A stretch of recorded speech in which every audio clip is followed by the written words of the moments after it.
We have two brand new Mizuno drivers, only two in the range this year, so STz and STx. Question I ask often when we do Mizuno driver reviews, post in the comments down below, have you ever played or tested a Mizuno driver?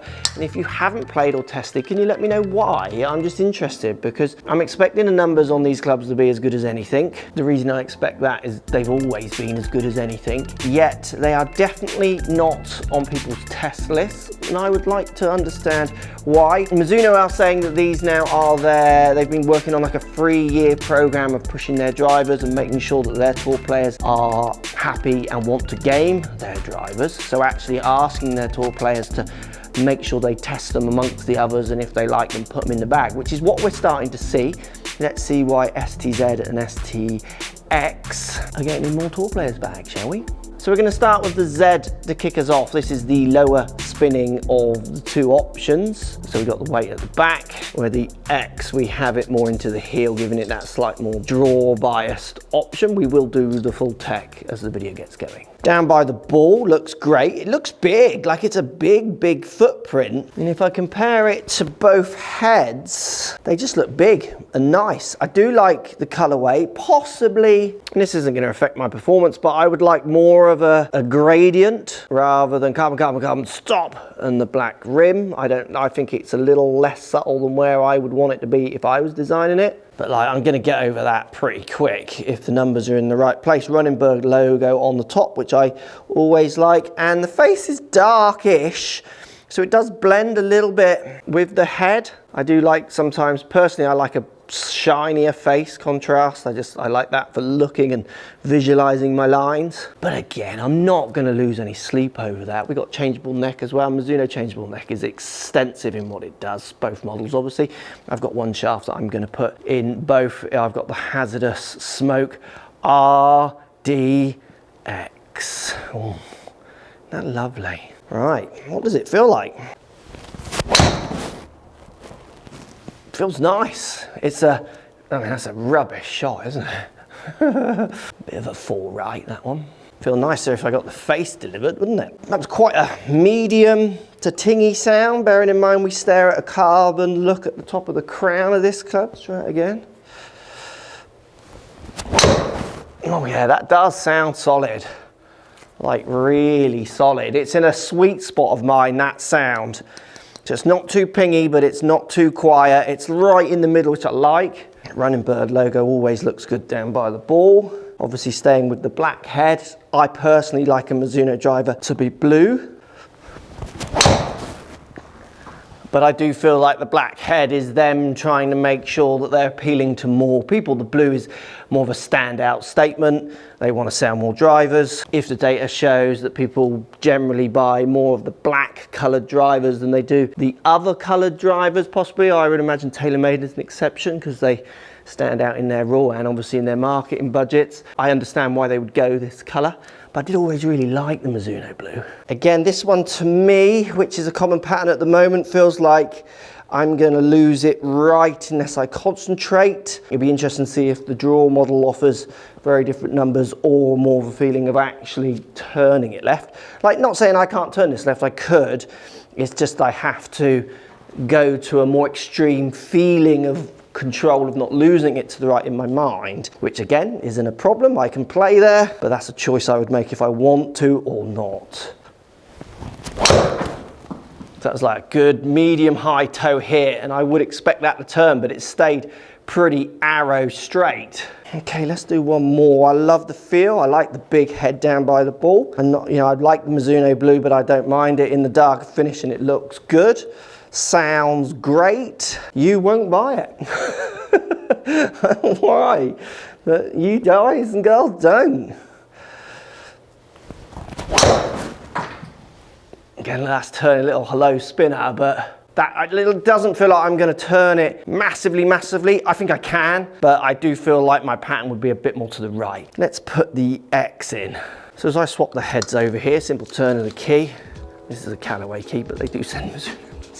Sorry. Let's have a look at the tech, see actually what they are doing with these two heads. So the Mizuno STz to kick us off. This is the low spinning, stable driver. So maybe one of the best low spinning and most stable drivers Mizuno have put out there. It has a balanced heel and toe carbon composite crown with a back weight, all to try and increase the stability. So the more stable that driver is, the higher the MOI will be, keeping those ball speeds more consistent for you as we dot around the sweet spot with our strikes. This one also features the second generation forged TI face that we've seen in Mizuno drivers before. This driver also features a big, large footprint with a very neutral sitting profile down by the ball, which has been very popular with their tour players.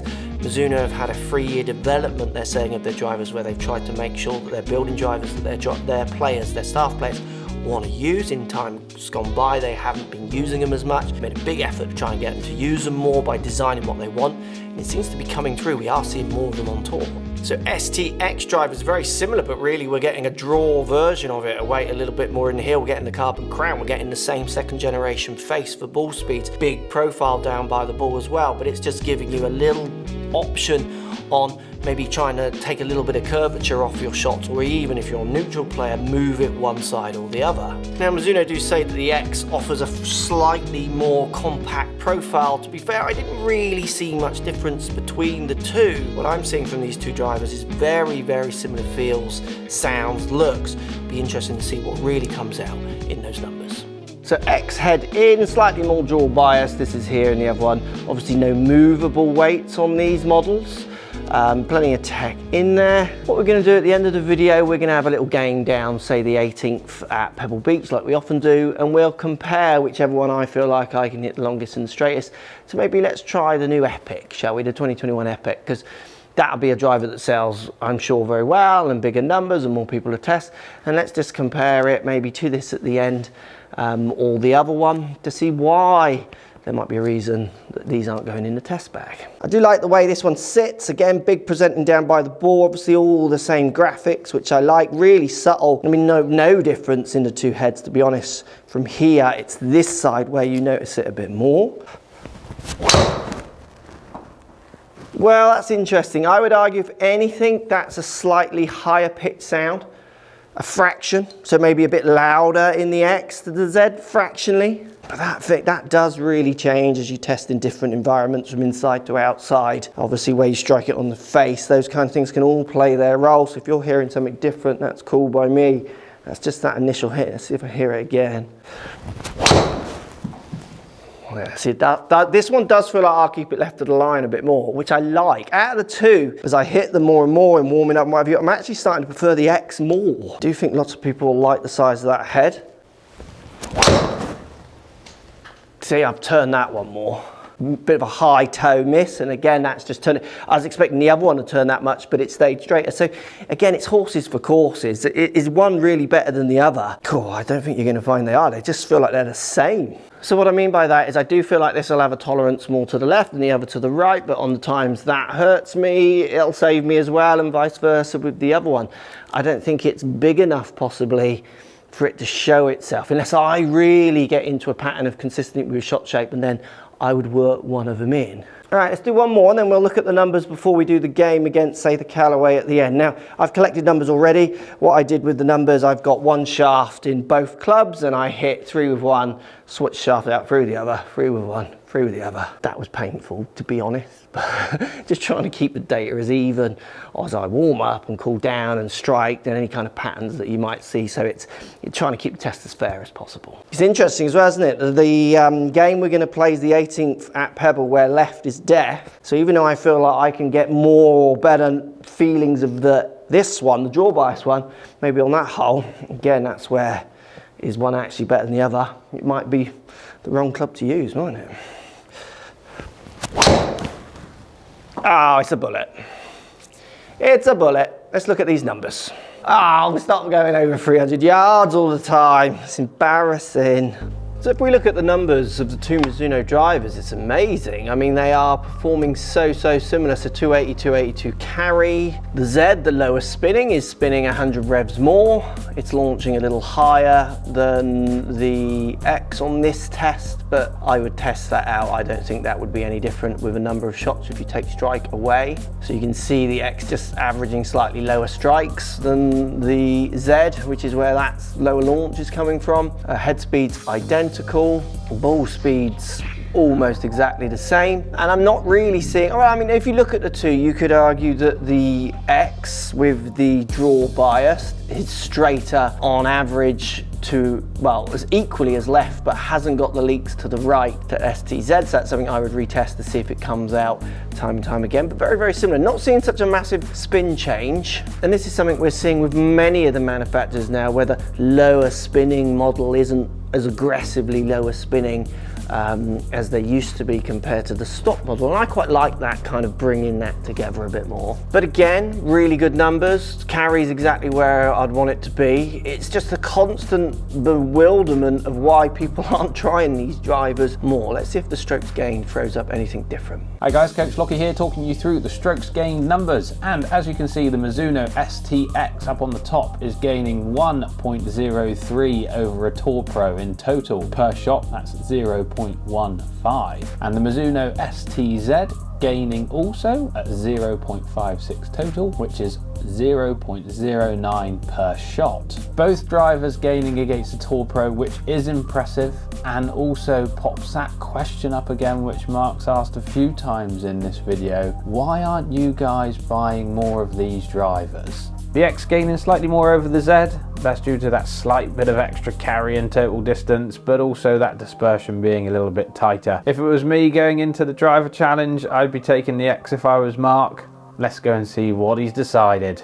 So I'm going to go with the X, and that has surprised me in the test. I wouldn't have picked that at the start, but I'm going to do it. I just feel like I don't want to leak it out to the right. I'm a little worried it might go in the water on the left. And we're going to match it up to the old Callaway Speed, shall we? Epic Speed. Like, we're talking about a product everyone's going to think about testing within reason. Obviously not everyone. A lot of people. And considerably less would think about testing. Let's see if that's a reason, or we can see one in this little fun test. Right, X Mizuno to kick us off. Same a little bit down the right, and see if I can just turn it a little. Pretty straight, or even slightly cutty. I definitely feel like the other one, I mean, that's going in the bunker with the other shot. 161 ball. So this is where situation's so interesting, isn't it? And it just throws a variable in there that I think can make some of the decisions people are making quite questionable. That is on the dry data. So this machine in front of me is throwing that as a 283 carry, but the distance here is 274 carry, because we've got 6 foot of elevation. Total distance on this is 280, it only runs 6 yards, where total distance on that would be up near 300, because obviously it hit that slope and stopped. This is the numbers of the hull. And this is some of the reasons why I think people go, oh, I tested it inside and I hit it this, but on the course I don't hit it that. I mean, that on dry data range, that is just a good drive. It's gone about 7 yards right of where I was aiming it. But here, it's short right. So this one, basically I'm saying here, this one can hit the fairway. If it gets its 14, 12 yards of roll that it might, it'll win.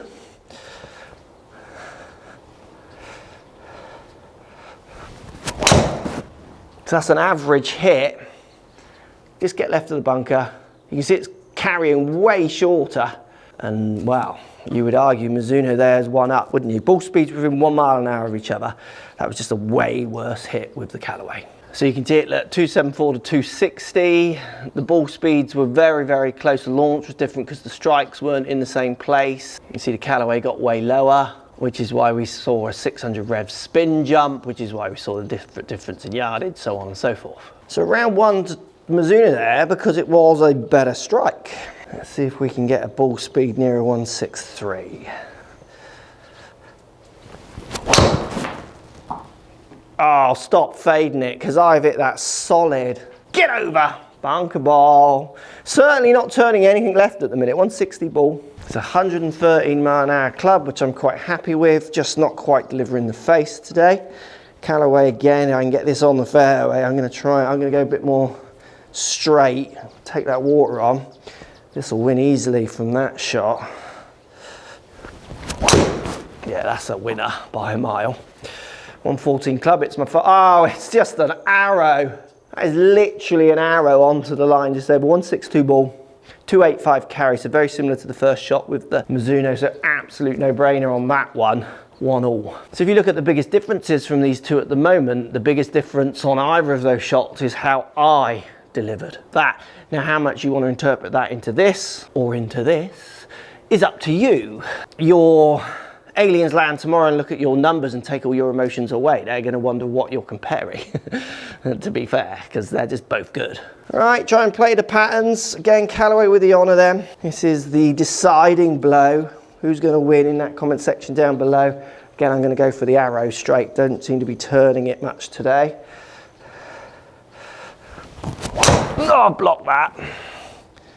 Oh, that could be in the gardens. Get down. Yeah, I'll stop there.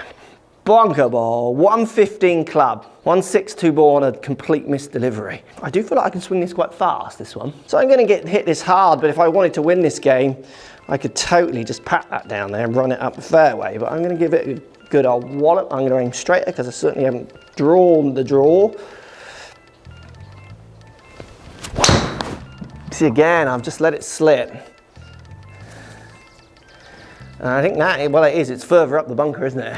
You would class that as a win, a hollow win, 161 ball. The biggest denominator between any of those really, again, is shining out. I would say these are very close. This one definitely feels like it's, so for me, is losing it a bit to the right today. This was less to the right, but it was still there. I couldn't override it. Where this one was straight and more to the right, as you kind of saw reflected in the data. If I would repeat that is a bigger question. Two very solid drivers. I'd love to know if you're going to test them or not in that comment section below, and if not, why not? Is it that you don't have access to them? You know, they're not in your shops. Is it that you just don't see Mizuno drivers as good as the others? That's the most interesting one, because as you can see from tests, year on year on year, the numbers are just as good as anything else. Just one more go, gang. Thanks if anyone wants to stay around for about 4 more shots. Just one more go. Can I get a ball speed of 165? 162 or 3 was my fastest. In the comments down below with the Mizuno. There's the turn. 113 club. That's not going to hit fairway, but the ball is 161. Be out the bomb. Come on, Mizuno. You can do it, because it's all on you. It's nothing to do with me. Just one more. It's a 282 carry, that. It's becoming my new average. That'll be left. 160 ball, bit high toey. Oh, splash! Oh, you can see as I go for 162 ball, 114 club. You see as I go for it more, you see how the turn comes in? This is something I will work in, or something I will put a movement in to try and battle, but it won't stop me trying to go at full speed. I feel I can manage that. Like, that's just so close to being good. Just a slightly better strikes. 114 club, 163 ball. It's just one more, isn't it? And again, that's why I think the other one just gives you options, doesn't it? If this is the pattern, I'm happy with how I feel like I'm delivering that, I would do this action and test the other one again to see if it calms it down like it did in the first test. One more then. Not the club delivery, 114, so the face 19 loft's wrong.